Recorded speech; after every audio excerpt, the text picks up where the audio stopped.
Good morning, everybody, and a big welcome to Google Digital Garage this morning for our session on creating video for YouTube. So, a huge morning to you. I hope everybody is well today and that you're having a good week so far. My name is Glenn, and I'm a trainer for Google's free skills training program, Google Digital Garage.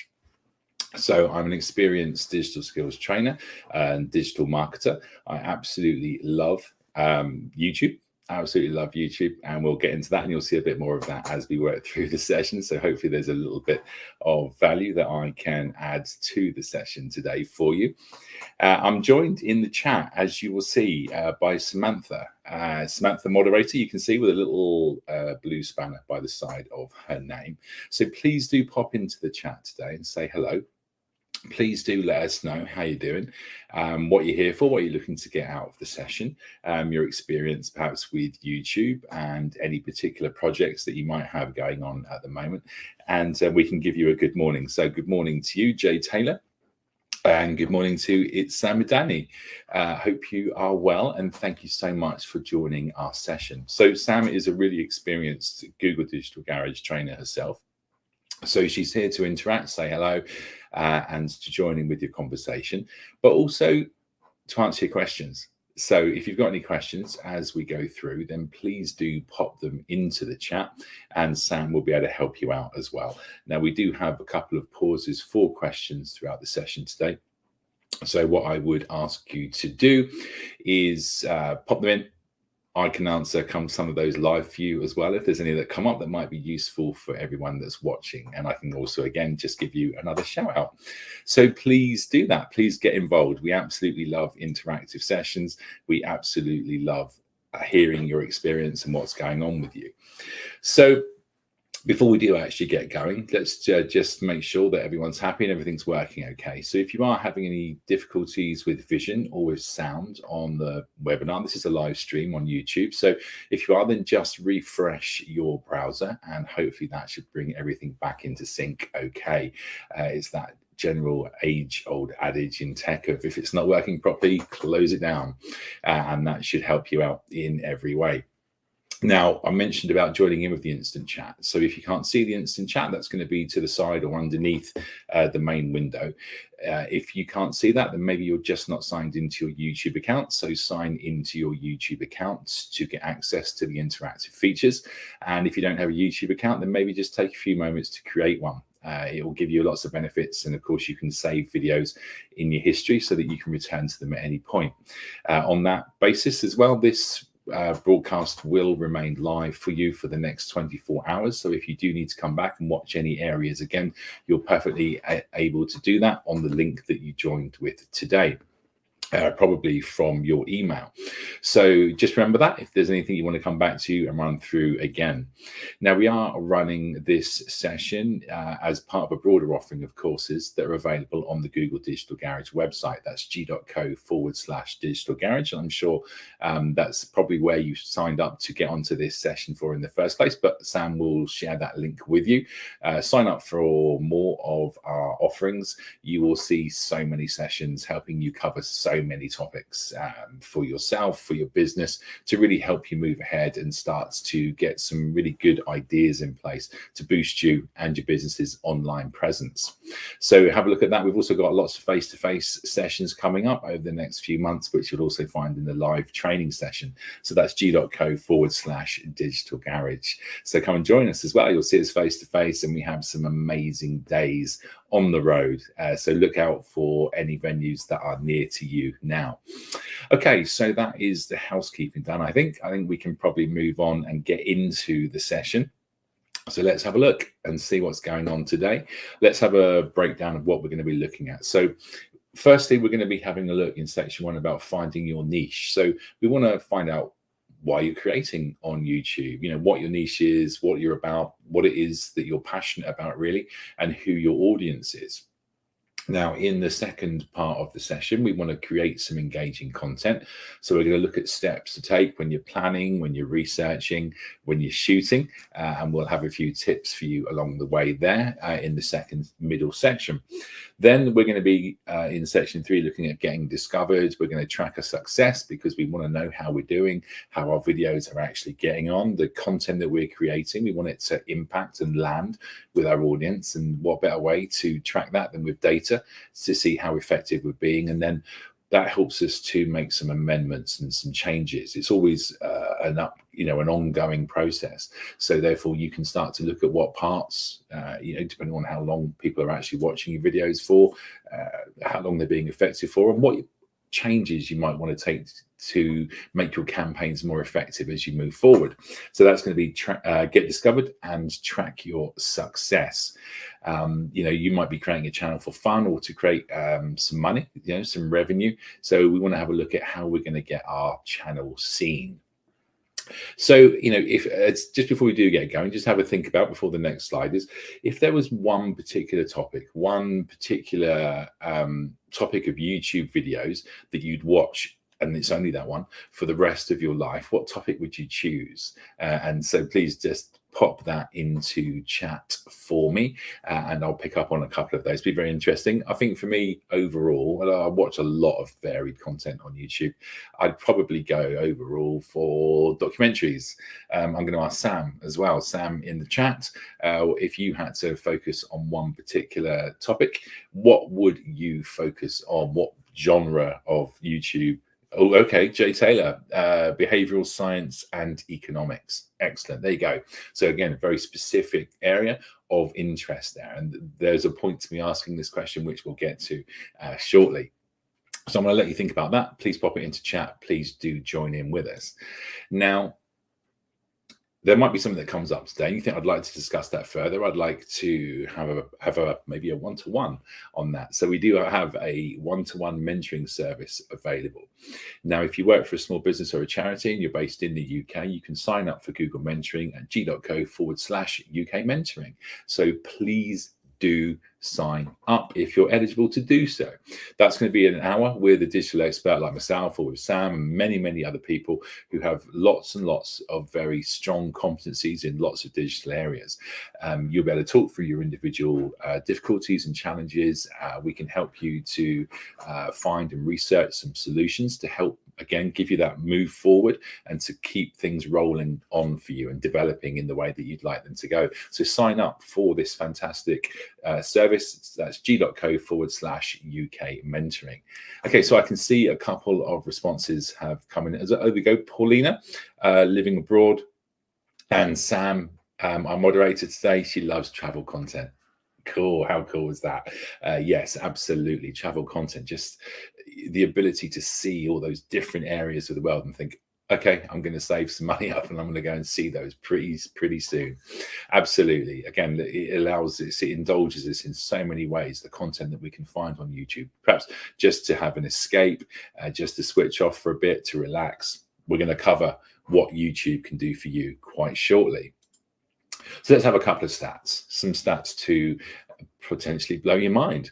So there are over 2 billion logged in users on YouTube each month. That's almost 1/3 of the internet, and actually that's like a quarter of the entire world's population. I think we're approaching about 8 billion people on the planet at the moment. So there's a huge audience potential there, absolutely massive, as I'm sure you can appreciate from that stat. Now, one thing that a lot of people have not really clicked onto yet, which is really important, is that it is the second largest search engine after Google search. It's a search engine. YouTube is not only a social media platform and somewhere where you can upload your video content, but it's also a search engine. So you are able to be found in the same way as you would be perhaps on things like Google search, where if you're using the right combination of keywords and of descriptions and that whole matching process of the user's search query against what you've implanted and written in your descriptions and titles, then you have a very good opportunity to be found. Again, we will be covering some more of that as we move forward. Now, 1 billion hours watched every day. Again, the mind really boggles at these figures. It's not something I don't think that we can really even get our mind around. 1 billion hours. I mean, how many days worth of content is that? How many weeks, how many months, how many years? And 500 hours of video uploaded every minute. So if in a minute. So I've been talking for nearly 10 minutes. That would be nearly 5,000 hours of video uploaded just while we've been running this session. 5,000 hours. Again, you think how long it would take you to watch all of that content without breaks and without food breaks, without comfort breaks, without anything, non-stop, without sleep.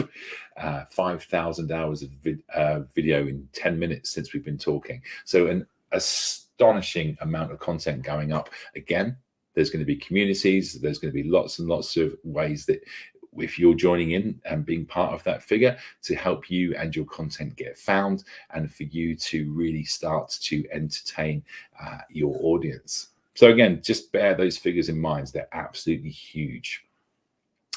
So YouTube also serves a greater purpose.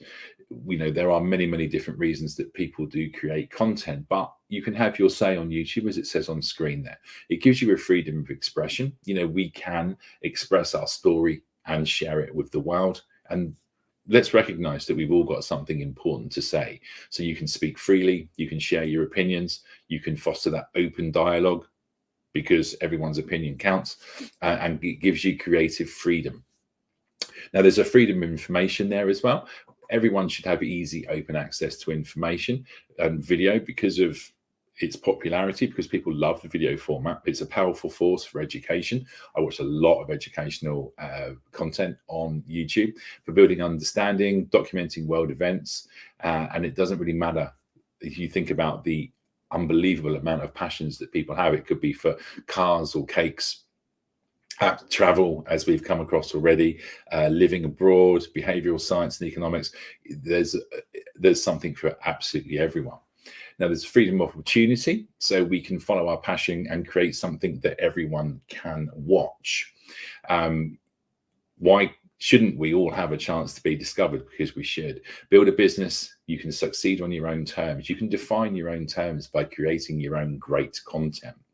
And a freedom to belong. There are so many communities. You might feel marginalized in some way. There's going to be a community on YouTube that is going to understand, empathize, and help and work with you. The freedom to belong. You can break down barriers. You can transcend borders, of course, because it's utterly global, and come together around shared interests and passions. So not only is it a platform that's going to help you to create and express yourself, but it has so many other benefits to using as well, now that we have this interconnected world.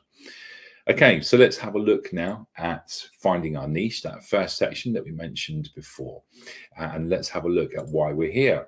So what we want to be able to do, again, let's have a look at a process for this. Let's do this as systematically as we possibly can. So we want to identify the foundations. So what's your channel about? Really, really important to define that. Again, have some definite ideas. And remember that kind of hour of planning saves 10 hours of doing. So rather than starting something, then going back and changing your mind and perhaps becoming a bit demotivated by that, why not think about defining who you are, why you're creating the content that you are looking to create? You're doing it for fun? You're doing it for potential work opportunities? Are you doing it to document your experiences and share those experiences? Why are you doing and why you are creating that content, and who's your audience? That's really, really important. Once you start to get an idea of the people, the broad audience set that might be watching your content, then you can start to really hone in on your content, define it, decide the tone, the style of your videos to best impact that audience that you want your content to reach. Because generally there's going to be an audience that you want your content to reach for the particular purpose, for the particular goal of your channel. So you want to create a full and rounded idea of what you're doing, why you want to do it, and who you're aiming at. It really helps to focus your attention. It really helps to keep you on keep the ball rolling in the right direction, and helping you to create better and better content as you practice and improve. So let's define our passion. So our passions are strong or extravagant fondness, enthusiasm, or desire for something. So you can grow a community no matter what you're passionate about. It could be, again, look at all the different topics we've discussed already. It could be comedy, sports, it could be fashion, gaming, food, or just generally life. So you have, again, let's remind ourselves the power to connect with a really large and diverse audience. So what are your values and beliefs? What are you passionate about? And what's your story? Again, remember, storytelling, people love your story. It's really, really important to help people identify with you and to get some empathy and to get to grow a connection with you as well. Now, if you're not sure about what you want your channel to be about yet, but you really do want to start on something, then maybe search through some of the content that you enjoy watching. You know, we were talking about what would you focus on and why you like it. If you like it, other people are likely to enjoy it too. And again, maybe if they have similar ideas and beliefs and identities as you do, then maybe that's the type of content to start thinking about, the type of content that perhaps you really, really love, and doing your own version of it. So if you're talking and creating about subjects that really do excite you, maybe that's a great place to start with your channel. So really, really think, you know, strongly and closely about what it is that you want to create and why you want to create it. We've got some examples here. So we want to identify our goal. We need to think about what we want our channel to achieve, our channel's mission. So why did you join YouTube? And what do you hope to accomplish with your content? Why are you creating content? And what are you aiming to do? You might want to build awareness of your passion. You might want to influence people and inspire your viewers with a different way of thinking out of the box, maybe. You never know. You might want to just entertain people, or you might want to help people kind of join in and share the love and the passion for the topic that you're talking about. So creating content really gives you a chance to kind of positively influence your audience and build trust. And once you start to build trust, then that grows loyalty with your audience as well. So let's have a look at the examples on the screen. We've got Mama Cherry. She wants to inspire people to love and cook soul food. So again, that's a really nice, catchy title that she's got there. I want to inspire people to love and cook soul food. Okay, I'm interested. Let's find out more. Then we've got Super Sorrel. I want to create a community of adult nostalgic toy collectors. So again, very specific. This is what I want to achieve, and this is the topic that I'm going to be covering. And then we've got Detailing World. I want to share my passion for cleaning cars and cars in general. So three very specific channels, all obviously extremely different. Now, Detailing World, for example, started as a forum and has used YouTube to showcase their videos and to grow their community. So again, an excellent example of being able to grow your community. There are some links to those videos. These are real channels that do exist. So you can, again, have a look at those in your own time. So let's have a think about your what and your why. So please do, again, pop this into chat if you've got ideas about what it is you're going to do and why you're going to do it.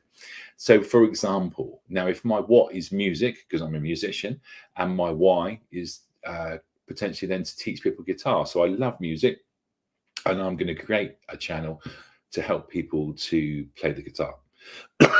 Excuse me.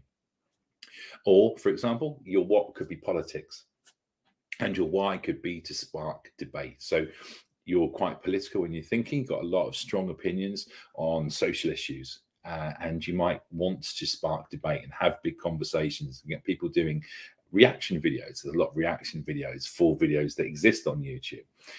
Your what could be makeup, and your why could be to showcase your talent. So, for example, if you were starting a business as a makeup artist, or perhaps as a nail technician, whatever it might be, then what better way than to actually film and demonstrate to people how good you are by putting that onto some content and uploading it to your channel. This is how good I am. These are some of the people that I've looked after. Look how happy they are.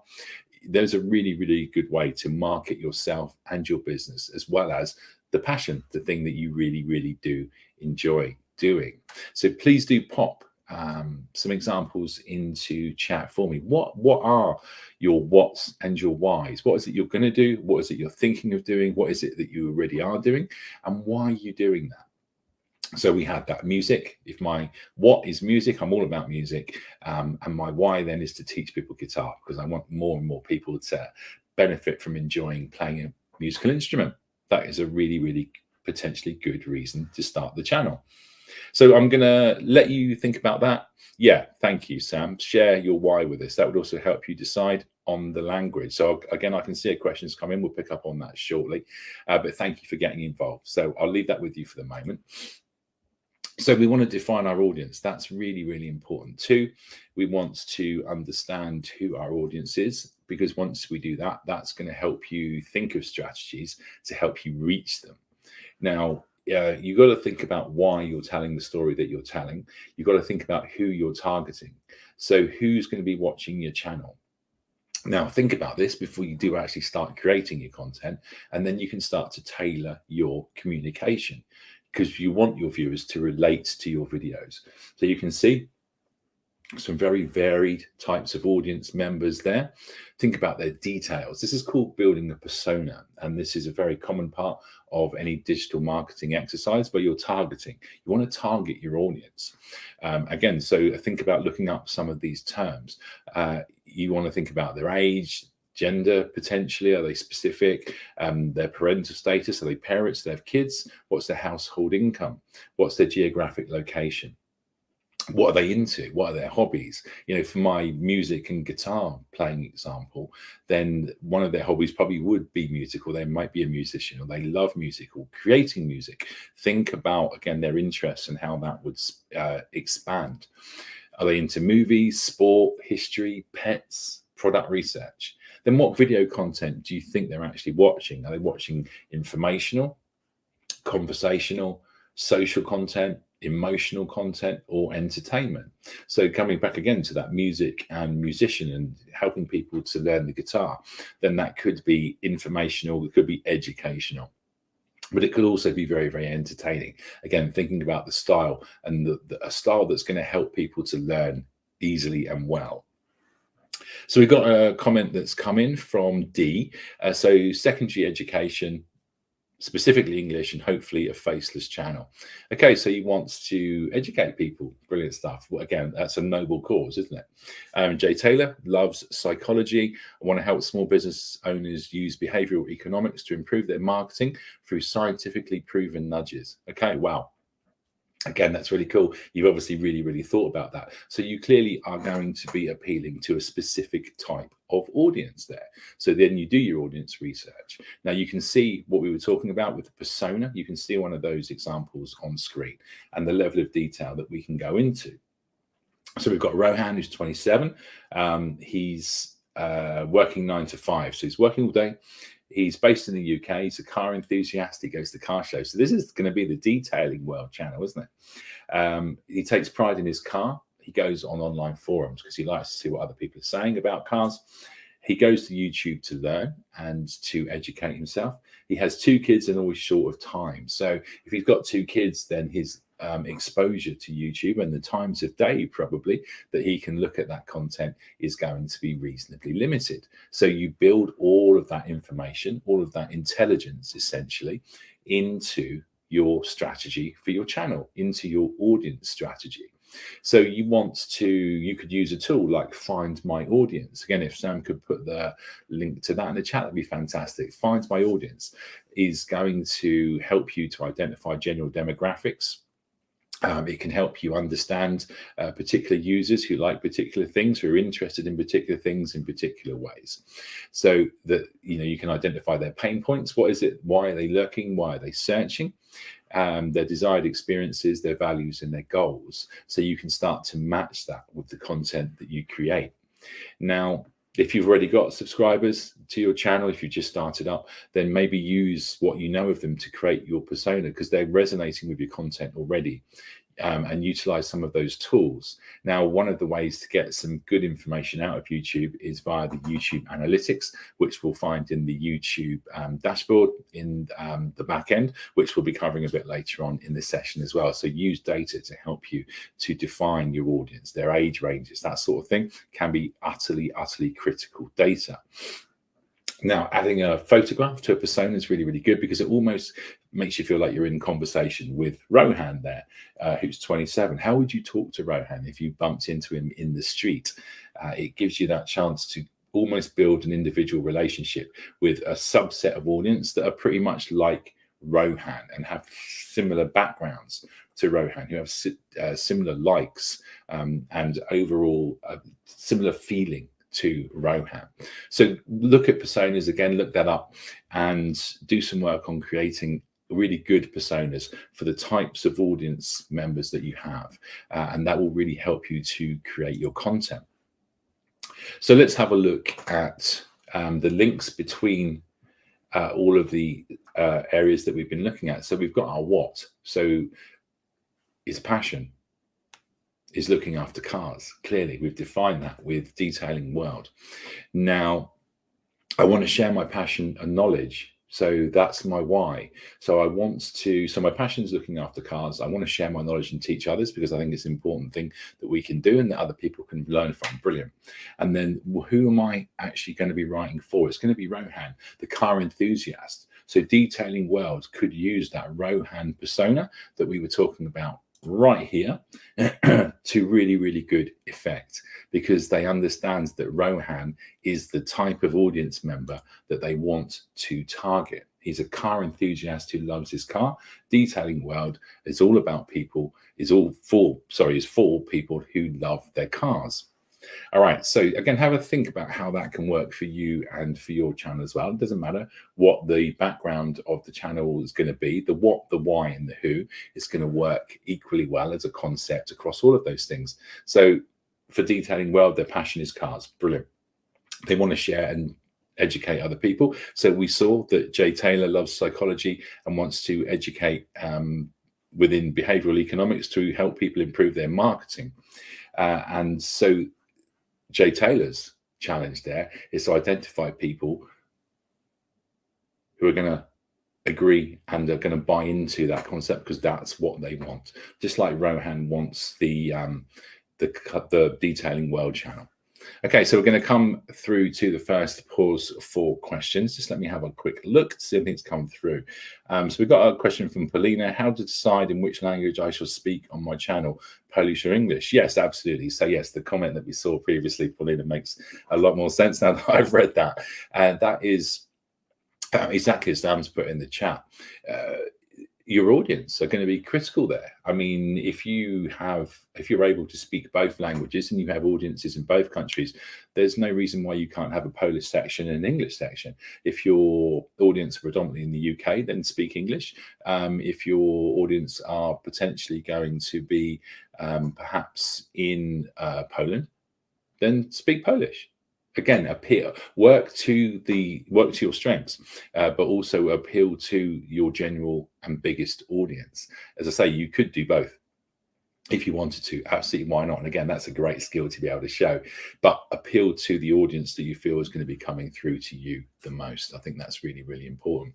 So thank you very much indeed for that question. I can't see any more that have come in so far. And thanks to Sam for putting all the links into the chat. Or is it better to have two channels? Okay, Pauline, that's a good question. You could have two channels and you could link them up together. But, you know, one of the things about YouTube is that you can actually have different sections. So you can almost organize your YouTube channel a bit like a shop front. So maybe you could just have everyone coming into your channel, giving that one channel perhaps the popularity and the reach and the kind of overall audience numbers that you want by having communities from both countries. And maybe you could build on that, again, getting different communities from different parts of the world to link together and work together. It depends on what your vision is for your site overall, but yeah, I'll leave that with you to consider. But there could be advantages and benefits to both options, either a separate channel or a combined channel, depending on how you want things to work. Okay, so and the quick question there from D. For education, do you think faceless is a good idea? And can I use animation instead? I'm targeting young teens. Well, you can use animation. Of course, again, it depends on what you think is going to appeal to your audience. So it comes down to that audience research. Again, I think that's absolutely critical, D, in terms of your question. Faceless, if I'm reading what you're saying by faceless, then my personal opinion probably would be that if you can make faceless appeal to your audience, then fine. What I am finding though with a lot of people with society as a generalist, we're very interested in the people behind the content. We're very interested, we're so interested now in social media, in reality TV, that people are really interested in who's in the background. And when you're marketing your channel, potentially people want to see what's going on in the background and who you are and what your story is. So if you're faceless, then you might not be able to incorporate that element of your story that people might empathize with and understand why this is your passion and why you want to do what you want to do. So there was lots of points to consider there. So it might be worth doing a little bit of competitive research there and seeing how people that are doing similar things to what you intend to do, how they're doing it and which channels seem to be most popular, maybe by the amount of views that their videos have got. So I hope that helps for now. If I think of anything more on that, I'll come back to it. But yeah, there are too many options to be definite on that. I think having a look at perhaps how competitors are doing it and seeing if perhaps faceless channels are working better than channels that are very open and involved from a creator side of things. See how they balance up against each other and which seem to be most effective. Often I think in terms of building trust, people just like to know what's going on behind the scenes and who's creating the content too, but that's just kind of more of my personal opinion than anything else. That's okay. Thank you. I appreciate your response. All right, so let's move into the second part of the session now, which is about creating engaging content. So we want to plan strategy right the way through to thinking about perhaps some of the equipment that we need. Again, a question for you. What do you think makes engaging YouTube content?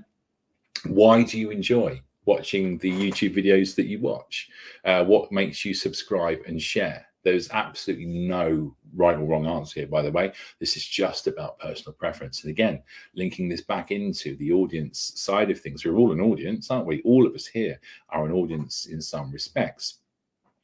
So, we need to think about targeting an audience because maybe the types of content that you enjoy watching, there's obviously going to be more and more people that watch that type of content too. So it's, we watch things for different reasons. We like watching things for different reasons.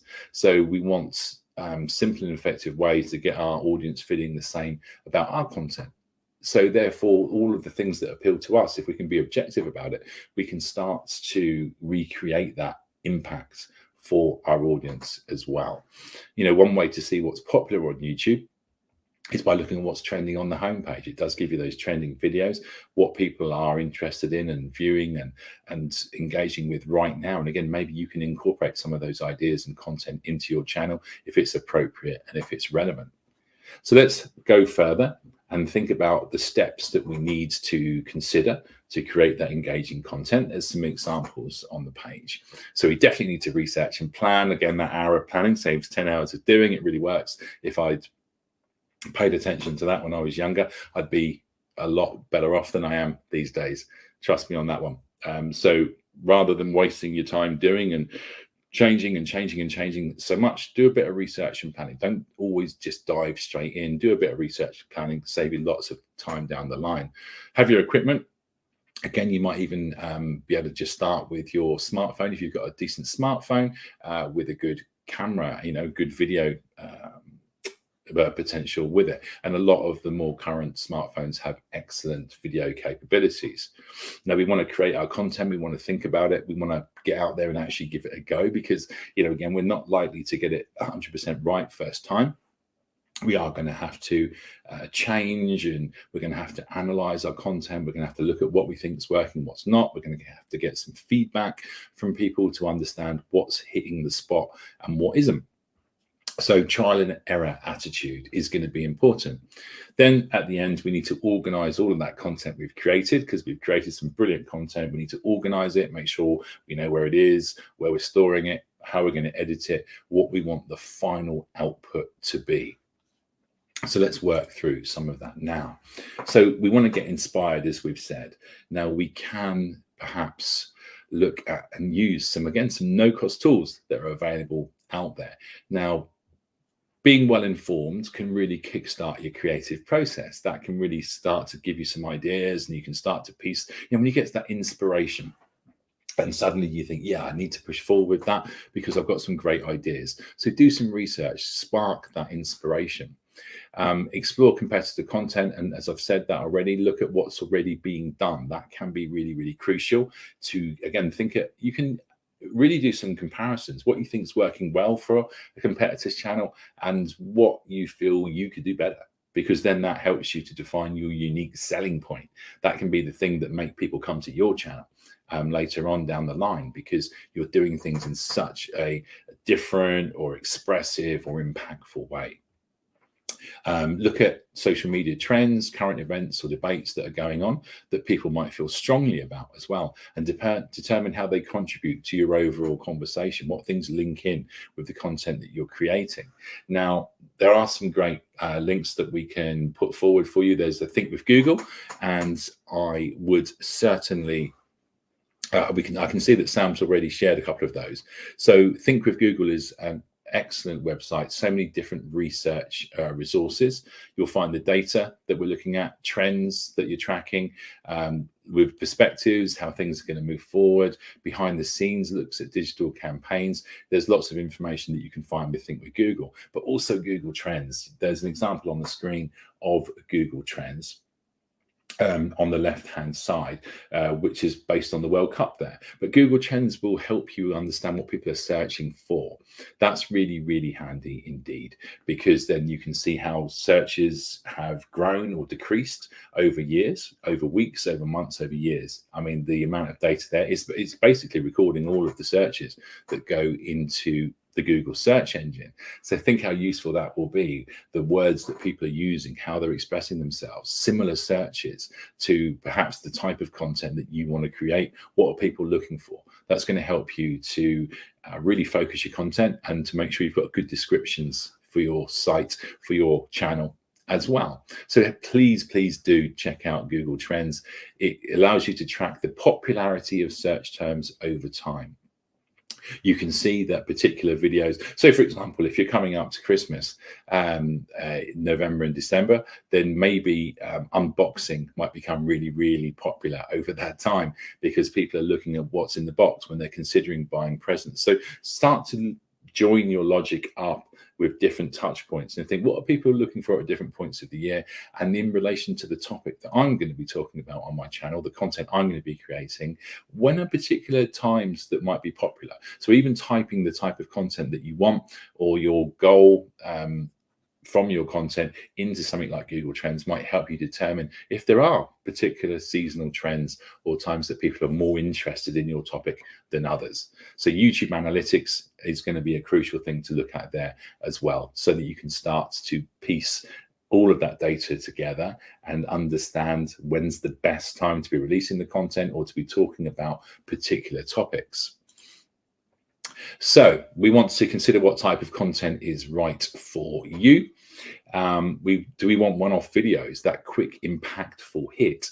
Do we want regular short form videos? So these are videos that are generally under 3 minutes. These are really, really good. You can have a continuous theme. You might create a really long piece of content and then break it down into under 3 minute chunks. So you've got a whole sequence of content there to come up that you can release to your viewers over a schedule. And again, keep people interested, keep them coming back. So that longer form video, I watch quite a lot of long form video, podcasts, interviews, live streams, documentaries. You know, I've watched stuff that's 30 minutes long. I've watched stuff that's 6 hours long. Not generally in one go, by the way, for the 6 hours. Or a series. Think about the popularity of things like box sets. Why do we keep going back? Because they give you that content, they give you that cliffhanger, they keep you coming back for more and more. So think about all of the streaming services that you are likely to be engaged with and why you enjoy them. So maybe you structure your content in that way. So there are lots of ways for you to structure that content. And a release schedule. So I subscribe to a couple of channels that release content on a Monday and a Friday because they found it works for them. But it also, me as a viewer, means that I'm looking forward to the Monday and Friday. So there's something going to come out tomorrow from my channel because I think, oh yeah, they're going to release that new content tomorrow. I'm looking forward to that. And you keep going back, and that's how you can get people to be really engaged with you as well, and something to look forward to, So what days of the week do you think will be best for your content? Give that some consideration. Are you going to rotate the kind of content type? Are you going to be building up your content to a really strong piece at the end of the week, by a few chunks in the middle of the week that build people up to that, to be receptive to that, to give them the big impactful piece of content at the end of the week. Think about how you structure your content to get the best reaction from your audience. Some people will also do things like Tech Review Tuesday because it rhymes. Well, it doesn't rhyme, does it? It's alliterative. It doesn't rhyme at all. Tech Review Tuesday because it sounds good. Or Fun Facts Friday. So again, alliterative, FFF, Fun Facts Friday. Think about, again, just how you can entertain the mind of your audience with how you structure your content so that you're catchy and that ultimately that you are memorable. So we want to structure our videos exactly as we were talking about before, in terms of perhaps a story. We need a beginning, a middle, and an end. You know, stories are the way we communicated before we had the internet and before we had all the media that we've had over the last century or so, in terms of like radio, TV. You know, we did it by speaking. We've done it by books. We've always communicated information from generation to generation. So again, this is important. It's almost built, I think, into our DNA as humans. So we want a beginning, a middle, and an end. So the beginning is the hook. You get people interested. Okay, I need to watch this video. The middle is the content, the story, the thing that you're trying to do, the educational element, the thing you're trying to convince people around, the main bulk of your story. And then the end is the call to action as well. Now, you might want people to go through to your website as a result of watching your video, or perhaps watch another video that's linked to that. You might want people to subscribe to your channel, to click on the bell so they get notified of any new content that you create. Think about what you want. The call to action is getting people to do something more, to keep them engaged with you and your channel. So think about your call to action. You know, on websites, it's like the buy now, it's a subscribe here, it's download now. Anything that you want your audience to do as a result of having watched your content. So they're important. Now, when we're writing for our video, this is important as well. We can do this in different ways. You could write in terms of general bullet pointed talking points to remind yourself of the topics you want to cover. You want to write it the way that you'd say it so that it sounds natural and engaging, conversational, perhaps, for your viewers. And read your scripts out loud. Get used to it. Start to practice. You know, write with your own flair in your voice. You've got your own way of storytelling that gives us our individuality. That makes us who we are. So put as much of yourself into it as possible, because it's going to help you to sound and come across as authentic as you possibly can. You know, just jump in and write from your own perspective. You don't have to be amazing and crafted at this stage. You just need to get going and start to understand what your tone of voice is, what your flow is, and what you feel comfortable with. Again, watch lots of different presenters to see how they do it, and hopefully that will help you to build some confidence and to help you to build your own style. You can also script it there, like with a storyboard. So if you're feeling creative, this is a creative process, then consider the detail, like it says there. What visuals do you want in the shot? What's the audio going to be? What do you need? What can be heard in the shot? Is it there going to be background music? Is it just going to be talking? Again, watch videos and break them down into the elements that you're seeing and hearing. Are there any props that you're going to need? You know, what's going to make the shot effective to help you with the point that you're trying to create? And do you need someone to pass you those props? Do you need some crew? Do you need someone who's helping you? Do you need someone who's going to film you? You know, are you just going to be self-filming on a tripod, for example? So start to think about the whole picture. You can download some of these storyboards. There is a site, I think, that we can probably share. Sam, if you could share the film storyboard template, you can download those, print those out. And again, if you're feeling creative, then why not sketch out the video that you're trying to create? Again, it doesn't have to be super impressive, doesn't have to be like a photographic representation. It just gives you an idea so that you can start to visualize the scenes and the shots that you want to create. Think about how you're going to position yourself, where you're going to be, what you want in the background. Start to think about the whole picture to help you to make that video. Now, again, we spoke about a little bit about equipment. So you might have a smartphone. That's fine. You know, most camera phones have that high resolution that you're going to need now. If you've got a laptop, that's absolutely ideal as well to help you perhaps with some of that editing, although you can actually edit on your smartphone. And lighting is going to be really, really important. Good lighting can really enhance the look on a camera. So natural light is effective for filming. If you set up facing a window, you can get the benefits of that really, really good light.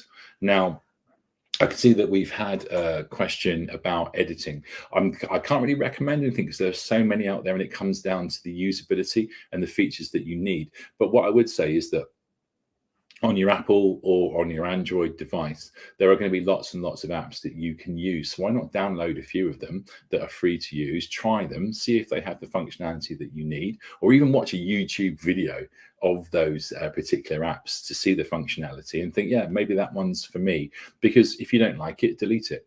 You know, I think it is actually as simple as that. That's what I do when I'm testing out different apps. That I need particular functionality for. There are good stock apps on Apple devices. There are good stock apps on Windows devices. If they have enough that you need, there's even a little editor on the back of the end of YouTube in the Creator Studio. So on that basis, does it do everything that you need it to do? If not, then maybe look at getting some software that's slightly upgraded on that basis. Now, when it comes to enhancing, so a tripod's going to keep it steady. So think about, again, the quality. It's going to give it a much more professional look from a steadiness perspective. The lighting, you can buy lights online, LED lights that are reasonably affordable.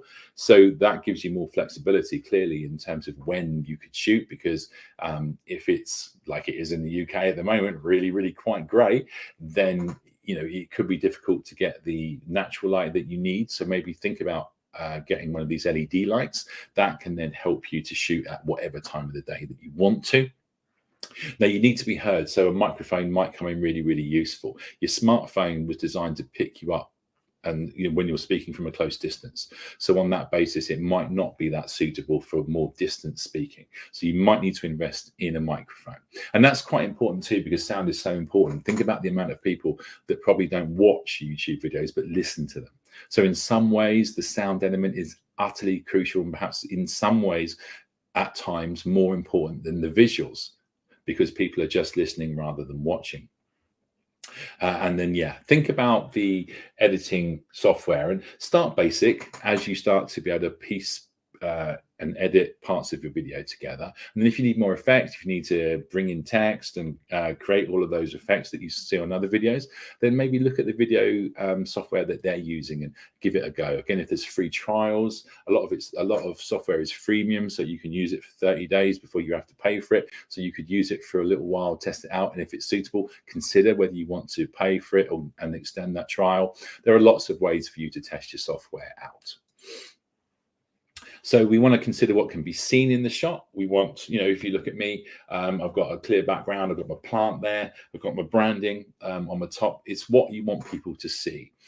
We want people to see, and people will notice everything in shot. So on that basis, make sure it's what you want people to notice. Choose your space carefully. So we want a room with clothes or carpets in to avoid that echoey kind of feedbacky sound that sometimes you can get. If you shot a video in a bathroom, you're going to get a very different noise to that with a well carpeted and well padded room. And think about the movements, the angles, the movements, how your video is going to open and close, what the key moments in between are. So maybe that's where the storyboard could come in useful. And you can also, if you want to, again, a whole different technical element, but you can record your audio separately. There are apps like RecForge or Recorder Plus, where you can record your audio file with a separate device to the one that you're filming with, and then you can merge those two together. So, sound is important, but you don't need to do that. But it might be something that perhaps you find of benefit as time moves on in terms of your overall quality process. Now, you want to edit. So here's some tips. Again, please take some notes for these, or again, revisit this session, come back on the link that you came in on for the next 24 hours. So we want to import and organize our footage. Again, based on the software that we've chosen, we might want to add visuals and some sound effects to that, some music over the top, or some sound effects to complement the content that we've created. Check the sound, just keep checking the sound, make sure that it is of good quality.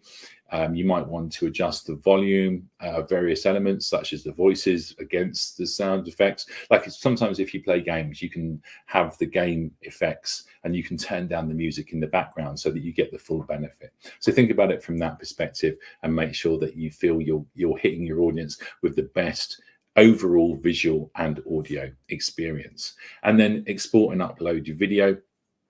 There is a lot of software available as well that will export directly into YouTube, into your channel, once you've logged in and signed in and used that process. So you can make this a really quite seamless and hopefully reasonably effective and efficient process as well, depending on the software that you're using. So again, remember the Creator Academy. There's a beginner's guide to video editing in there, which is really, really worth a look. So I'll ask Sam to share that in the link in the chat for you. That's the Creator Academy editing strategies.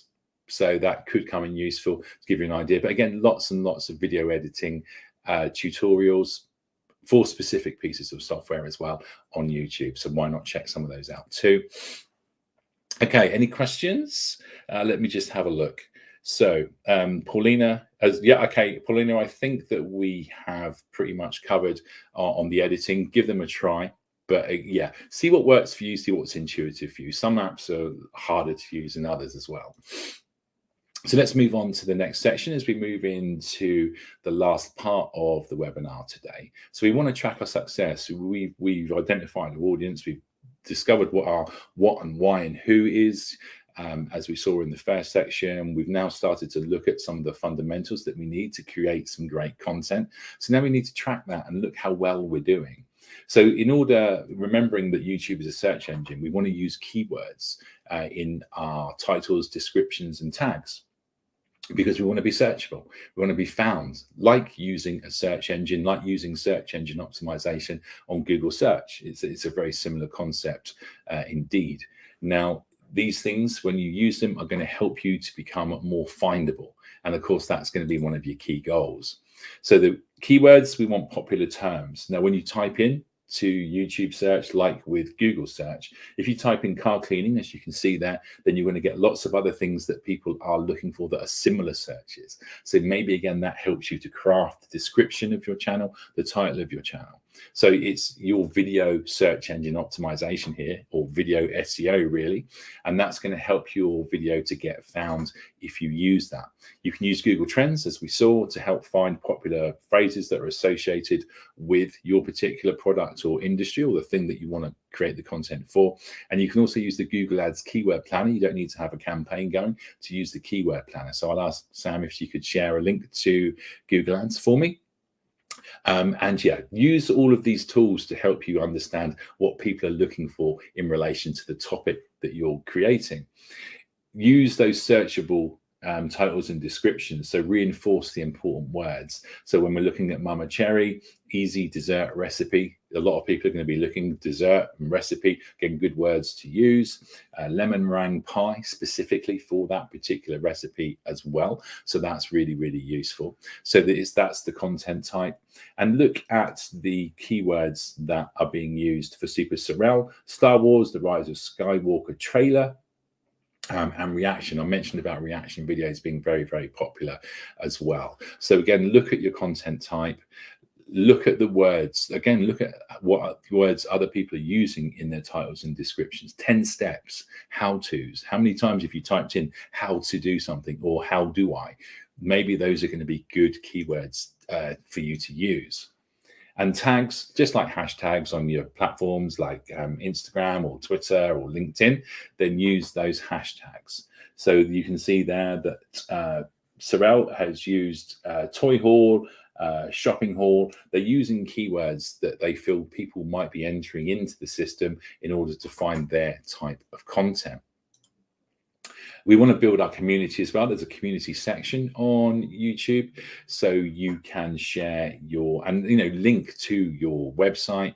You can add links to your emails, your videos, to your blogs. You can share teasers of your videos across your social pages. That's obviously a good way to promote your videos. Put your social media handles into your description page so that people have other ways to find you and your content as well. There are lots of ways for you to kind of cross-pollinate your content and make sure that people can find you at any given time.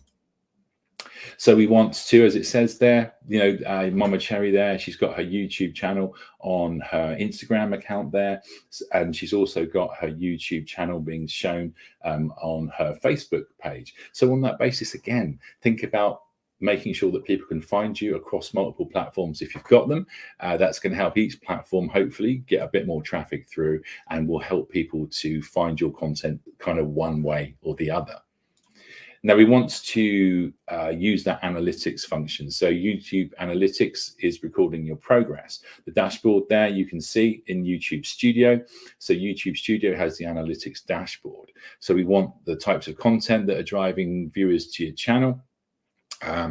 You can then start to see how, again, you can see the activity, you can see the most popular videos that you're creating. Why are some videos more popular than others? Why are some videos working better than others? That's going to help you to really refine your content overall. So if you want to know if your content's reaching users, then look for impressions. An impression is logged every time a viewer comes across one of your thumbnails. This does not include traffic from notifications or end screens, but think of each impression as a potential reach on YouTube and an opportunity to earn a view. So when it comes up in results, but might not have been clicked upon, that's an impression. What's the click-through rate? So the percentage of the impressions that you're getting turned into views, because people are actually clicking on your video. So click-through rate is a very important one. And your average view duration and your watch time. So if you've got a 5-minute video and people are only watching for 3 and then switching off, what's happening at the 3-minute mark that is losing people's attention? Is it too long? Is it becoming irrelevant? Start to analyze your content and to keep the story as consistent as you possibly can do. So, that's going to help you to understand the engagement levels of your content with your viewers. The watch time, as I say, is a really key one. If people are watching all the way through, then you're probably creating some really good and relevant content that's keeping them engaged all the way through. All right, so we're coming right towards the end of the session now. So I am going to just have a quick look to see if there are any more questions before we do start to wrap things up. Now, I hope you found it useful and inspiring, because as we've mentioned before, there is a lot of things that you can do with YouTube. There are a lot of ways that you can build some amazing content. You just have to pay attention to the finer detail a little bit. You have to make sure that you're really focused. Some of the key points we'll come across in a moment, some of the key areas that we want to keep focused on. I will say at this point, please do, as you can see on the screen, drop us through some feedback on goo.gle/digital garage feedback. We love to hear your views and your opinions on the content that we provide as well, and what we can do to help you into the future. Okay, we've got a question from Samadani. Should we still be using the tag section? If so, how many? Keep it relevant. I think in terms of how many, there's no real answer to that. Not too many, so that it looks spammy. I think a lot of people now might think of too many hashtags as being a little bit spammy, because a lot of irrelevant or potential fake content seems to have a lot of hashtags, or some of the stuff I've seen anyway. So keep it relevant to the content that you're creating. Keep those hashtags focused on the what, the why, and the who. And you should really work there. Maybe that's going to be 3, maybe that's going to be 5, but relevancy is going to be the key element there. So let's have a look at our next steps based on what we've covered today. So we need to, again, focus. Let's recap on the what, the why, and the who. We need to know what we're doing. We need to know why we're doing it. And we need to know who we're doing it for. We need to create that engaging content. So we do need to do that research and planning. Choose the right type of content for you and your audience. Create with confidence. Give it a go. You're only going to get better over time. Practice really does help make perfect, remember, and that you can't always get it right first time. So be nice to yourself and be consistent. People do love consistency. That's a key tip. People love consistency. They want you to. They want to see a continuation. They want to see you developing a theme, building on a theme, and really showing that theme is part of your passion. So bear that in mind, because people love consistency. Use your keywords to help people find your video overall. Again, that search engine optimization. Use the YouTube analytics in YouTube Studio to help you add finesse to your videos by analyzing what's working, what isn't, and how long people are actually watching those videos for. Again, remember, if your video is 5 minutes long and people keep leaving it 3 minutes, maybe there's something around the 3-minute mark which people have just lost interest in because it might not be that relevant. And try new content over time as well. Develop your themes whilst being as consistent as you possibly can. So yeah, your next steps, give it a go. Try out some of that software, make yourself feel comfortable, practice in the mirror, get used to hearing your own voice on video, get used to seeing yourself, get over all of those little instant limitations that sometimes we have or that we put upon ourselves, and enjoy the process, have some fun. That's really, really important. Now, if you want to talk about any of these things, then remember our mentoring service at g.co/UK mentoring. There might be something in here within the creative process you want to talk about. So why not book up for a one-to-one? I think that's really, really helpful too. And that will be just for you, about you. So a really valuable service. Okay, so we've just got to the end of the session right now. So I'm just going to say thank you very much indeed. Again, I hope you've enjoyed the content today. I hope you've enjoyed the inspiration of getting involved on YouTube, creating some brilliant content, getting your message across, entertaining and educating your audience and your viewers, and making your impacts, because you can have a fantastic impact. You can make a huge impact. Remember that storytelling, that beginning, that middle, and that end. So again, remember the Google Digital Garage website, g.co/digital garage. Go and sign up for some more webinars. Watch this one back again if there's any areas you want to go over it again, but get going. Give yourself a chance, think of some great ideas, do your research and planning, and hopefully you are going to have the best fun you've had in a really, really long time. So I'm going to leave it there. I'm going to say thank you very much indeed. Have a fantastic day, and I hope to see you again soon on another Google Digital Garage webinar. So thanks very much indeed, and goodbye.